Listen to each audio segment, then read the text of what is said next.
ಹಾಗೂ ಡೀಸೆಲ್ ದರ ಏರಿಕೆ ಹಿನ್ನೆಲೆಯಲ್ಲಿ ಸರ್ಕಾರದ ವಿರುದ್ಧ ಆರ್ ಅಶೋಕ್ ವಾಗ್ದಾಳಿ ನಡೆಸಿದ್ದಾರೆ.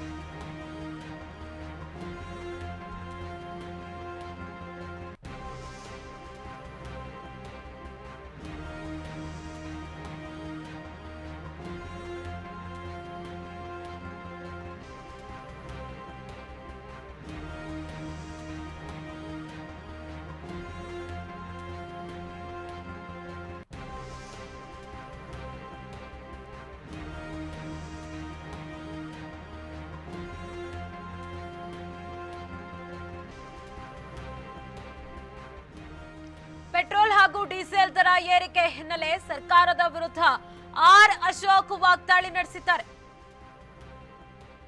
ಕೈಗೆ ಜನ ವೋಟ್ ಹಾಕಿಲ್ಲ ಅಂತ ದರ ಏರಿಕೆ.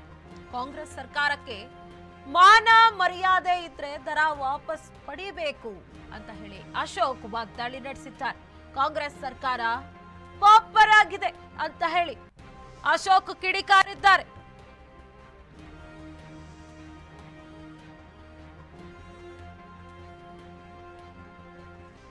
ಇವತ್ತು ಇದರ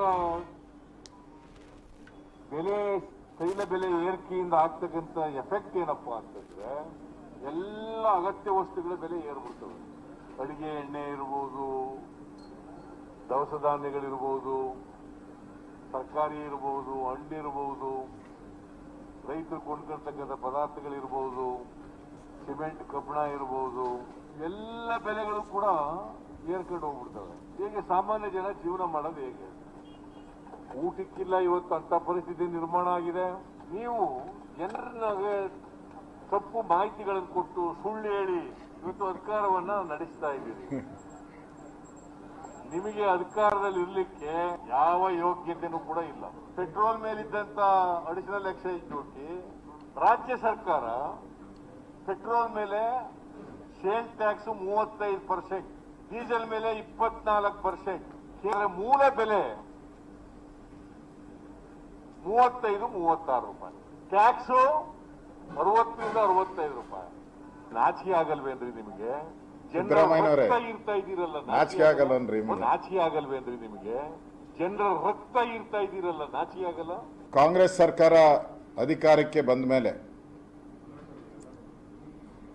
ಕಳೆದ 1 ವರ್ಷ 1 ತಿಂಗಳಲ್ಲಿ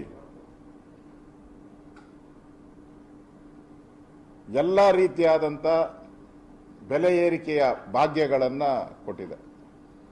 ಒಂದು ರೀತಿ ಕರ್ನಾಟಕದ ಜನರ ಮೇಲೆ ದೌರ್ಜನ್ಯ ಮಾಡ್ತಾ ಇದ್ದಾರೆ ಅಂತ ನನಗನ್ನಿಸ್ತಾ ಇದೆ. ಈ ಸರ್ಕಾರ ಇನ್ನ 1 ವರ್ಷ ಏನಾನ ಇದ್ರೆ ವಿಧಾನಸೌಧನೂ ಅಡವಿಡಕ್ಕೆ ಹಿಂದೆ ಮುಂದೆ ನೋಡಲ್ಲ. ಇಂಥ ಒಂದು ದುಷ್ಟ ಕಾಂಗ್ರೆಸ್ ಈ ರಾಜ್ಯದಲ್ಲಿ ಇರುವಂಥದ್ದು ಒಂದು ಶನಿ ಸಂತಾನ ಅಂತ ಅನಿಸುತ್ತೆ. ಇದರ ವಿರುದ್ಧವಾದಂಥ ಹೋರಾಟವನ್ನು ಇಡೀ ರಾಜ್ಯಾದ್ಯಂತ ನಾಳೆ ಪ್ರತಿಭಟನೆಯನ್ನು ಮಾಡ್ತಾ ಇದ್ದೀರಿ. ಇಡೀ ರಾಜ್ಯಾದ್ಯಂತ ಮೂಲೆ ಮೂಲೆಗಳಲ್ಲಿ ಪ್ರತಿಭಟನೆ ಆಗ್ತೈತೆ.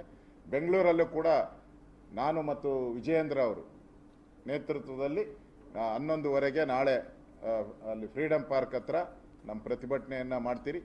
ಅಲ್ಲಿಗೆ ಏನು ಬಿಡಲ್ಲ. ಇದನ್ನು ಈ ಪ್ರತಿಭಟನೆಗಳನ್ನು ಹಂತ ಹಂತವಾಗಿ ಹೆಂಗೆ ಮಾಡ್ಬೋದು, ಸೈಕಲ್ ಜಾಥಾ ಇರ್ಬೋದು, ನಡಿಗೆ ಇರ್ಬೋದು, ಈ ಥರ ಹೋರಾಟಗಳನ್ನು ನಾವು ಮಾಡ್ತೀರಿ. ಇವತ್ತು